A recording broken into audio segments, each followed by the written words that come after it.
बात करेंगे पीडीपी नेता इल्तिजा मुफ्ती के हिंदुत्व पर दिए गए बयान और उस पर मचे घमासान में अब बाबा बागेश्वर की एंट्री हो गई है।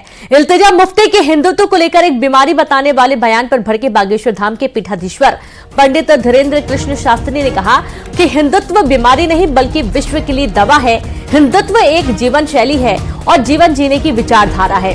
उनकी माने तो हिंदुत्व संसार में एकता के लिए बहुत जरूरी है।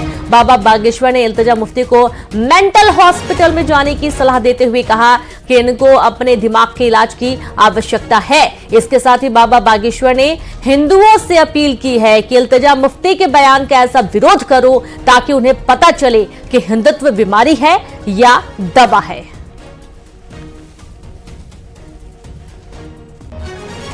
ये मूर्ख हैं। हिंदुत्व बीमारी नहीं है अपितु विश्व के लिए दवा है। हिंदुत्व की जीवन शैली है। हिंदुत्व की जीवन जीने की विचारधारा है। हिंदुत्व इस संसार में एकता के लिए सबसे अति आवश्यक है। और हमको जो मीडिया के माध्यम से आप लोगों के माध्यम से सुनने को मिला, उन्होंने कहा कि हिंदुत्व की बीमारी है, इसका इलाज करना पड़ेगा, बहुत ही वाहियात है। ये अपनी मानसिकता का इलाज करवाएं। इनको मेंटल हॉस्पिटल में जाने की आवश्यकता है। इनको अपने दिमाग के इलाज की आवश्यकता है। हिंदुत्व एक दवा है इस देश के लिए भी और पूरी दुनिया के लिए। और ये वो लोग हैं जो कन्या में जो अपने चाचा और अब्बू से भी शादी कर लेते हैं। ये जो इल्तिजामा जो भी हो, इनको शर्म नहीं आती अपने मन से और वाहियात हैं। इनको अपने मानसिक स्थिति की जो है चेकअप करवाना चाहिए, डॉक्टर के पास जाना चाहिए। तो सुना आपने पंडित धीरेन्द्र कृष्ण शास्त्री, जिनका कहना है कि जो इल्तिजा मुफ्ती हैं इन्हें अपने दिमाग का चेकअप कराना चाहिए। और उन्होंने और भी शब्दों का इस्तेमाल किया। संवाददाता वासु चौरी जुड़ गए। वासु, हिंदुत्व बीमारी नहीं दवा है, बाबा बागेश्वर काफी नाराज हुए उनके इस बयान को लेकर। इल्तिजा मुफ्ती का जो बयान सामने आया उसके बाद पूरे देश भर में जो सियासी वार पलटवार है वो तो शुरू हो ही गया है। और अब जो धर्मगुरु हैं वो भी इस पूरे मामले को लेकर इल्तिजा मुफ्ती का खुलकर विरोध करते हुए नजर आ रहे हैं। बाबा बागेश्वर के पीठेश्वर जो हैं धीरेन्द्र कृष्ण शास्त्री, अब उनका जो बयान है वो सामने आया है। हाल ही में उन्होंने हिंदुओं को जोड़ने के लिए एक यात्रा निकाली थी। उस दौरान भी उन्होंने जमकर इस तरीके के जो बयान आते रहते हैं उनकी निंदा की थी और सीधा हमला जो है वो बोलने का काम किया था। बहरहाल एक बार फिर से बाबा बागेश्वर ने साफ तौर पर कहा है कि हिंदुओं को लेकर और हिंदुत्व को लेकर जो बयानबाजी होती है उसका हम कड़ा विरोध करते हैं।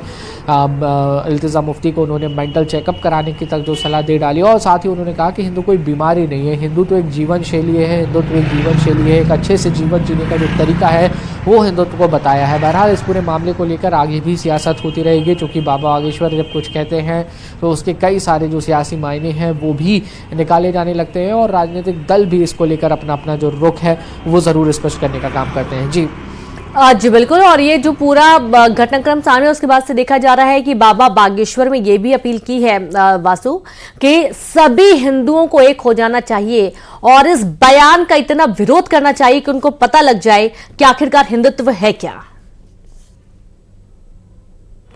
निश्चित तौर पर देखिए, बाबा बागेश्वर ने इसी मुद्दे को लेकर हाल ही में जो पदयात्रा है वो निकाली थी और उस दौरान भी उन्होंने तमाम हिंदुओं से आह्वान किया था, हिंदुओं को जातियों में ना बंटने की बात कही थी। और जब ये बयान सामने आया है इसके बाद ये जो पूरा विवाद है ये और भी ज़्यादा गहरा गया है, क्योंकि इल्तिजा मुफ्ती जो है वो महबूब मुफ्ती की बेटी हैं, पीडीपी से वो ताल्लुक भी रखती हैं और कई बार इस तरीके के जो सियासी बयानात हैं उनको लेकर चर्चाओं में रहती हैं। तो बाबा बागेश्वर ने अब सीधा हमला बोल दिया है और इसके बाद ये तय माना जा रहा है कि तमाम हिंदू संगठन भी अब इसके विरोध में आकर खड़े हो जाएंगे और मध्य प्रदेश में भी इसको लेकर जमकर बवाल होगा। जी बिल्कुल, बहुत शुक्रिया आपका वासु तमाम जानकारी के लिए। तो बवाल काफी हो रहा है और काफी विरोध इस बयान का हो रहा है।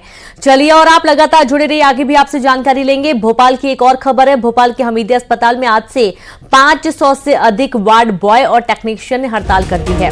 समय पर वेतन नहीं मिलने के चलते हड़ताल की गई है और हड़ताल के चलते मरीजों की परेशानी बढ़ गई है। बता दें कि हमीदिया अस्पताल में रोज 2500 से अधिक की ओपीडी और 60 से अधिक ऑपरेशन होते हैं। उसके बावजूद आप सोचिए कि इन्हें तनख्वाह नहीं मिल पाती है और इस वजह से काफी नाराजगी इन्होंने व्यक्त की है और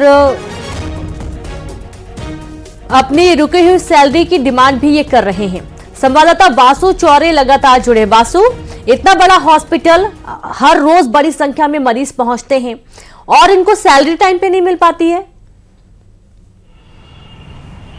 बिल्कुल, देखिए बड़ी हैरानी की बात है और किसी को भी उनका मेहनताना जो है वो समय पर मिलना चाहिए। और ऐसे में तो ये जो हेल्थ वर्कर्स हैं, ये तो इमरजेंसी सर्विसेज देते हैं, दिन रात मेहनत करते हैं, किसी भी मौसम में, किसी भी वक्त, किसी भी स्थिति में जो है अपनी सेवाओं के लिए तत्पर रहते हैं। लेकिन उसके बावजूद ये बताया जा रहा है कि 3 महीने हो गए इनको सैलरी नहीं मिली। अब 3 महीने अगर किसी को सैलरी नहीं मिलेगी तो वो घर कैसे चलाएगा, बच्चों की फीस कैसे भरेगा, राशन कैसे जो है वो घर पर लेकर आएगा, और दोनों टाइम की रोटी की व्यवस्था करने की भी जो लाले हैं वो ऐसी स्थिति में पड़ जाते हैं। यही वजह है कि 500 के लगभग जो स्वास्थ्यकर्मी हैं वो हड़ताल पर चले गए हैं। उनका कहना है कि जल्द से जल्द सैलरी दी जाए। बहरहाल ये आउटसोर्स कर्मचारी हो सकते हैं जिनकी जो कंपनीज हैं, संबंधित कंपनीज, उन्होंने संभवतः सैलरी किसी वजह से नहीं दी होगी और उसके बाद ये पूरा जो विरोध है वो देखने को मिल रहा है। हालांकि जो अस्पताल प्रबंधन है वो लगातार इन टेक्नीशियंस से और हेल्थ वर्कर्स से बातचीत कर रहा है ताकि जल्द से जल्द इस समस्या को सुलझा दिया जाए और इसका असर किसी भी तरीके से मरीजों पर और जो अस्पताल की तमाम व्यवस्थाएं चलती हैं, खासतौर पर जो इमरजेंसी सर्विसेज चलती हैं, उस पर ना पड़े। जी जी बिल्कुल वासु, और बहुत शुक्रिया आपका तमाम जानकारी साझा करने के लिए। और इस तरीके से आप देखिए कि जो कर्मचारी है उन्होंने सैलरी की मांग की है और सैलरी की मांग के चलते उन्होंने विरोध प्रदर्शन भी किया है। आगे बढ़ेंगे, बात करेंगे सुपरफास्ट खबरों की। भोपाल में महिला ने अपने फ्लैट की बालकनी से कूदकर की खुदकुशी। स्टॉक एक्सचेंज के बड़े कारोबारी की थी पत्नी। धमतरी में पकौड़े बनाने की दुकान में लगी भीषण आग, दुकानदार बाल बाल बचा। तो वहीं भोपाल में बीच सड़क पर चाकू लहराने वाला गिरफ्तार हुआ, पुलिस ने बदमाश का निकाला जुलूस। गरियाबंद में फिर भालू की दहशत, रिहायशी इलाके में भालू आने से लोगों में डर का माहौल। रायगढ़ में कानूनी कार्रवाई से बचने के लिए अपराधी ने किया नया ड्रामा, खुद के ऊपर पेट्रोल डालकर कानूनी कार्रवाई से बचना चाह रहा बंटी। खंडवा बड़ौदा हाईवे पर शराबी ने जमकर मचाया उत्पात, सड़क पर पत्थर फेंककर शराबी ने किया हंगामा। मुरैना में रिटायर्ड फौजी ने पत्नी को गोली मारकर खुद को भी मारी गोली, दोनों बच्चों ने भागकर बचाई अपनी जान। इंदौर में सुमित्रा महाजन के बेटे के शोरूम पर हमला करने वाले 5 आरोपी गिरफ्तार, मामले में तूल पकड़ते ही पुलिस ने बढ़ाई धाराएं। अभनपुर में अवैध खनन पर बड़ा एक्शन, खनिज विभाग ने कार्रवाई करते हुए अवैध रेत खनन में लगे 4 हाइवा और 1 चेन माउंटेन की जब्त। खंडवा में घर में अकेली सो रही वृद्धा की गला दबाकर हत्या, हाथ, कान और गले में पहने जेवरात भी गायब। बलौदा बाजार में मालवाहक ने सीट बेल्ट से लटकी मिली युवक की लाश, शव मिलने से आसपास क्षेत्र में दहशत का माहौल। भोपाल के हमीदिया अस्पताल में कार्यरत 500 से अधिक वार्ड बॉय और टेक्नीशियन आज हड़ताल पर, समय पर वेतन न मिलने के चलते हड़ताल। इल्तिजा मुफ्ती को बाबा बागेश्वर का करारा जवाब, बोले इनके दिमाग को इलाज की जरूरत, कहा हिंदुत्व वह बीमारी नहीं विश्व के लिए एक दवा है। मशहूर सिंगर दिलजीत दोसांझ ने किए बाबा महाकाल के दर्शन, दोसांझ भस्म आरती में भी शामिल हुए। एमपी में शीतलहर के आसार, 11, 12 और 13 दिसंबर के लिए अलर्ट। नर्मदापुरम के रानी पचमढ़ी में अब तक का सबसे कम तापमान दर्ज, न्यूनतम तापमान 9 डिग्री से गिरकर हुआ 3.5 डिग्री सेल्सियस। टीकमगढ़ में ठंड का बढ़ा असर, न्यूनतम तापमान 7 डिग्री रिकॉर्ड, बच्चों को स्कूल जाने में परेशानी। राजनांदगांव में नकली पेन ड्राइव बेचने वाला 4 आरोपी गिरफ्तार हुए, आरोपियों से 957 नकली पेन ड्राइव बरामद की गई। गुना में